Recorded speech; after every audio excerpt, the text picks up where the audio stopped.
Okay, students, in the previous class, we discussed the structure of glucose, elucidating the structure of glucose based on the properties. Okay, all the carbons are in straight chain. We came to know that all the carbons are in straight chain, and 5 OH groups are present. One primary alcohol group is present, and one aldehyde group is present. Based on those properties, okay, we can write a Fisher projection formula like this. If we take D plus glucose, so as it has aldehyde group, it must give addition reactions with sodium bisulfite, ammonia, and it also must react with Stiff's reagent. But glucose does not react with these three. Okay, and it shows Mota rotation. Why it shows Mota rotation? For all these questions, there are no answers. Okay, and we can say that what is Mota rotation? This D-glucose exists in two crystalline forms, alpha D-glucose and beta D-glucose.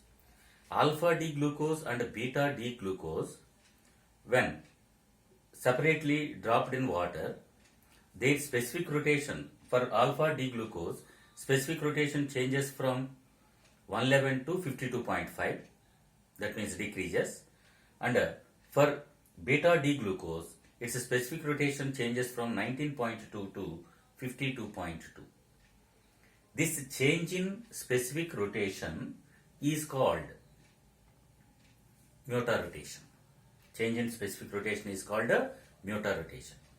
It exists, beta D-glucose exists in two crystalline forms, that is alpha D-glucose and beta D-glucose. This was proved by methylation. When this CHO or when this D plus glucose reacts with methyl alcohol CH3OH in presence of HCl, we get two structures. One is CHOCH3, CH2OH,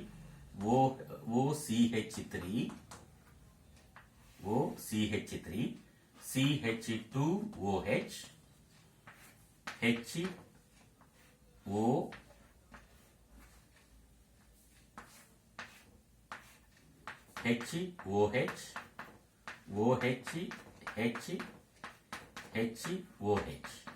Okay, and another one we get is CHOCH3, CH2OH,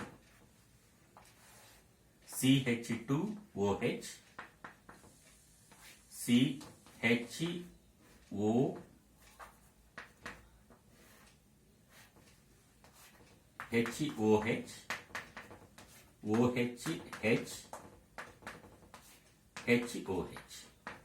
Okay, this is called alpha D methyl glucoside. Alpha D methyl glucoside. And this is beta D methyl glucoside. So on methylation, this D-glucose gives two types of compounds. That means D-glucose exists in two forms. They are alpha D-glucose and beta D-glucose.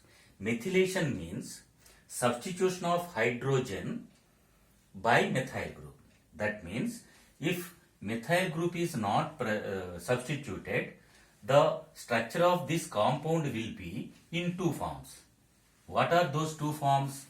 Those two forms are cyclic forms.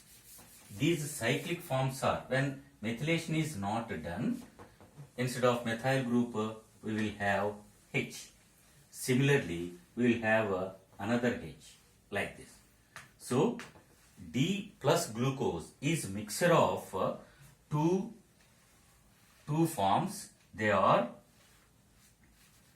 alpha D plus glucose and beta D plus glucose. So its existence is proved by methylation.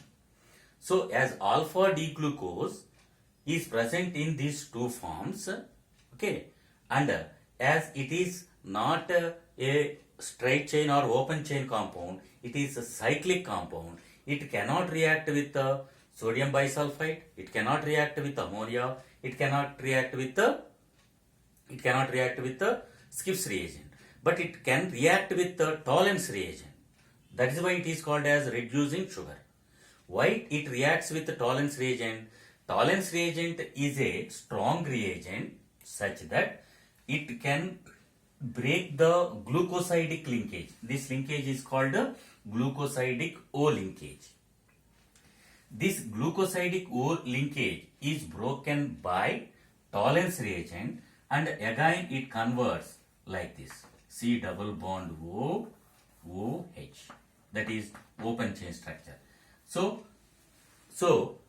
Tollens reagent can break glucosidic linkage and converts into open chain system. Of course, this also converts into open chain structure.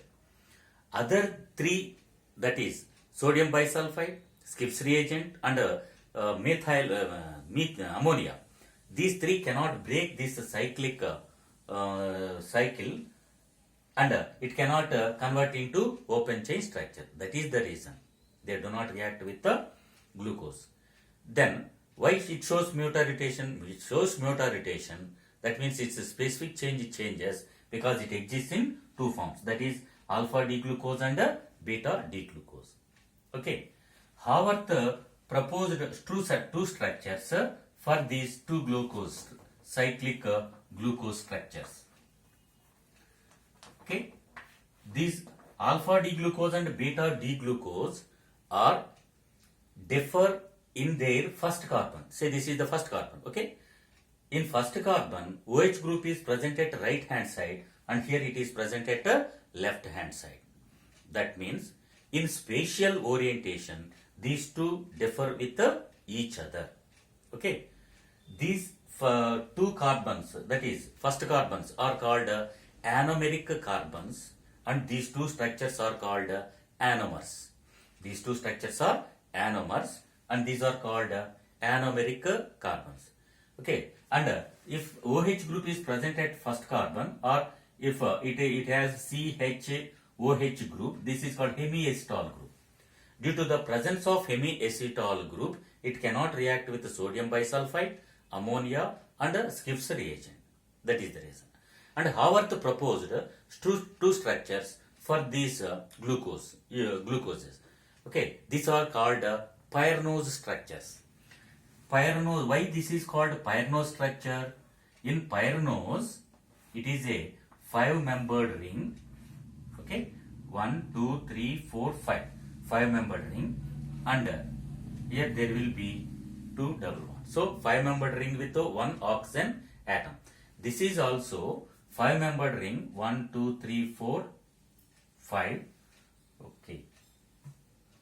Pyranose structure. 6-membered ring with one oxygen atom. Right? So it will be like this.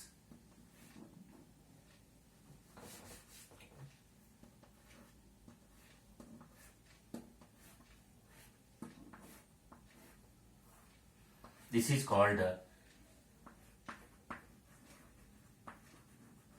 pyron. This is also 6-membered ring. 1, 2, 3, 4, 5 and 6-membered ring. It is called pyron. So these structures are called pyranose structures. Haworth structures.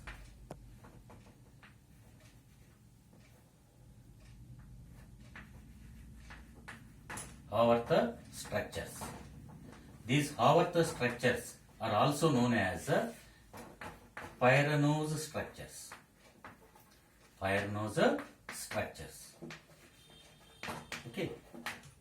How these pyranose structures are written? Say this is the 6-membered ring. Say this is the 6-membered ring. Okay. This is the first carbon, second carbon, third one, fourth one, fifth one, and sixth one. Okay. So from oxygen, the first carbon, say this is the first carbon. OH group is present at the right hand side and hydrogen is present at the left hand side. So I put OH at the top and H at the bottom. And at the second carbon, OH group is towards right side and hydrogen is towards left side. And here at the third carbon, hydrogen OH. And at the fourth carbon, OH group is present at the right hand side, OH H. And this is the fifth carbon. At fifth carbon, of course, this hydrogen is written at the bottom and CH2OH. This is the sixth carbon. Okay, that is kept on the right side. So this is alpha D glucose. Pyranose structure of alpha D glucose. Okay. Similarly, beta D glucose. What is the difference between these two? The presence of OH group only. That means this OH group is present at the bottom. So beta D glucose will be like this. First, at first carbon, hydrogen is present at the top side. Okay, and OH group is at the bottom, right? So remaining hydrogen and OH groups are same. So this is at fourth and at fifth, hydrogen is present at bottom and CH2OH is present at the top, right? So this is beta D glucose. Mutar rotation is due to presence of glucose in these two forms, that is alpha D glucose and beta D glucose. Okay, if you are asked for 4 marks, you need not go up to this one. If you write, it is okay, but if time may not permit, so you write the properties. Okay, based on those properties, okay, you write the Fisher projection formula. Okay, right. So this is about glucose. Of course, fructose, structure of fructose, structure of sucrose, structure of maltose, lactose, starch and cellulose. These are also present in the textbook. In 30% deletion, they are removed. Only structure of glucose, up to structure of glucose is present. Okay. Next, we will go to the next topic, that is proteins.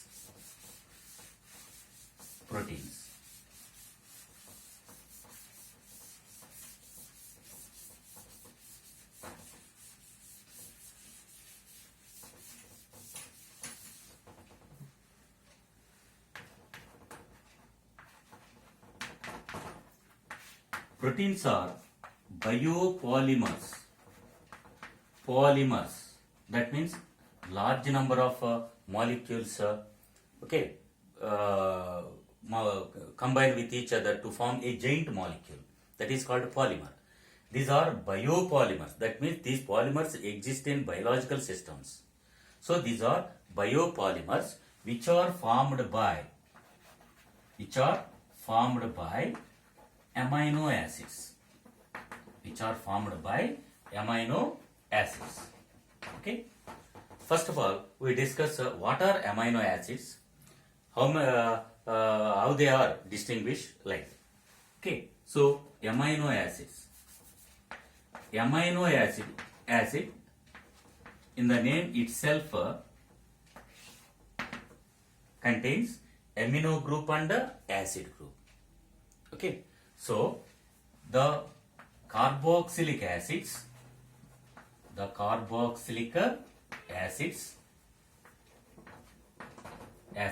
which contain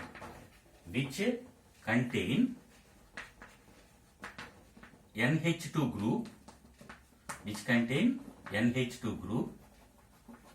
at any carbon except carboxylic carbon. COH carbon. Carboxylic carbon means COOH carbon. Okay, so these compounds contain both carboxylic acid group and NH2 group. General formula can be written as COOH, carboxylic acid group. Okay, CHRNH2.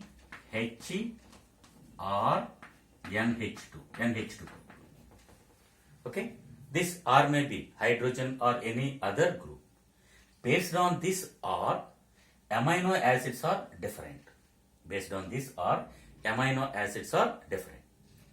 If we take classification of amino acids based on the position of NH2 group, based on the position of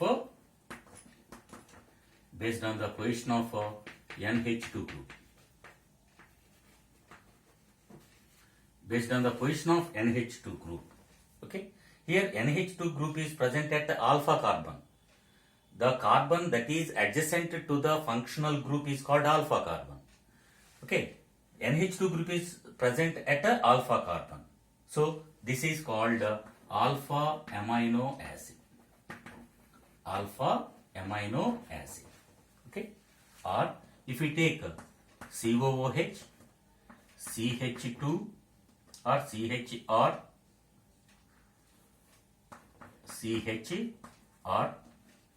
CH2NH2, or you take it as H, NH2.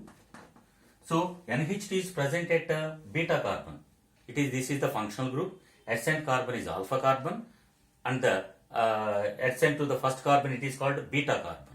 NH2 group is present at beta carbon. So it is called beta amino acid. Beta amino acid. Similarly, if it is present at a gamma carbon, it is called gamma amino acid. So this is the classification of amino acids based on the position of NH2 group. There are more than 700 amino acids. Among them, 26 amino acids participate or they present in the biological process. Okay, among these 26 amino acids,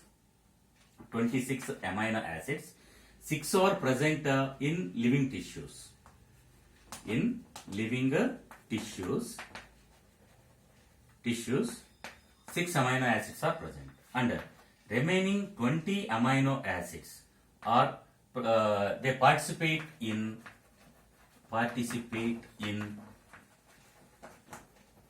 protein synthesis.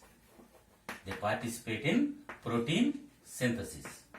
Okay, so these amino acids polymerize together to give proteins. These 20 amino acids which participate in protein synthesis,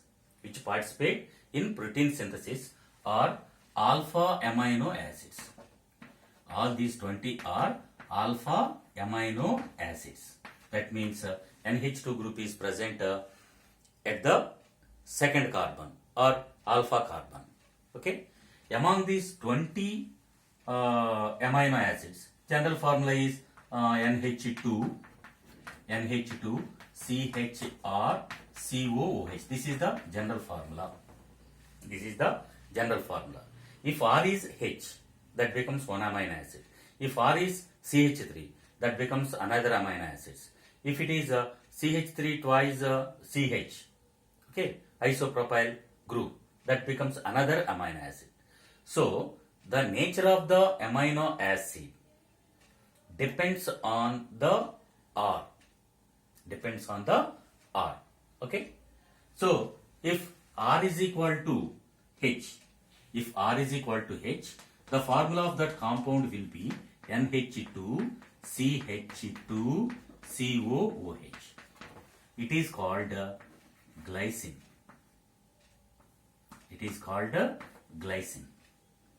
Okay, if it is CH3 group, then it is called NH3 CH3.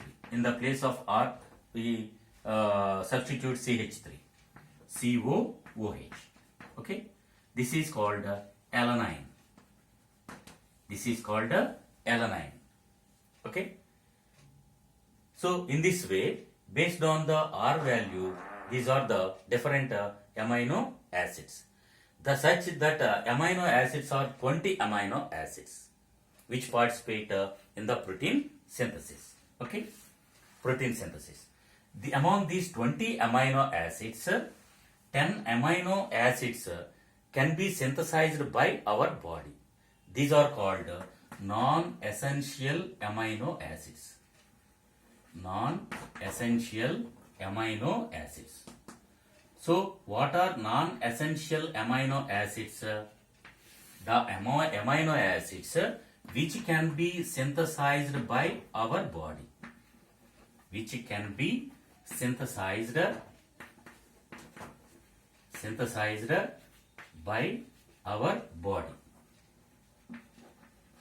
Okay, these are called non-essential amino acids. Of course, among 20 amino acids, 10 amino acids are non-essential amino acids. And there are another 10 amino acids which are called essential amino acids. Essential amino acids. What are essential amino acids? The amino acids which are supplied to the human body through diet are called essential amino acids. Okay, so amino acids which are supplied to the body,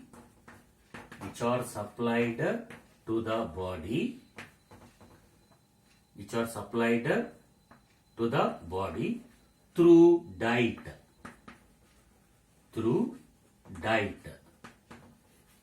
are called essential amino acids. Of course, these are also 10 amino acids. So this is about amino acids which participate in protein synthesis. All are 20 amino acids are alpha amino acids. Among these 20 alpha amino acids, 10 are non-essential amino acids and 10 are essential amino acids. And if we take glycine, what is the IUPAC name of glycine? This is glycine. What is the IUPAC name of glycine? While giving IUPAC name, the carbon which is present in COOH group is given number 1 and this is number 2. In the second carbon atom, one hydrogen is replaced by NH2 group. So, the IUPAC name of this compound is 2-amino. 2-amino. How many carbons are there? 2. Root word is eth. So, 2-amino ethanoic acid. 2-amino ethanoic acid. That is the IUPAC name of glycine.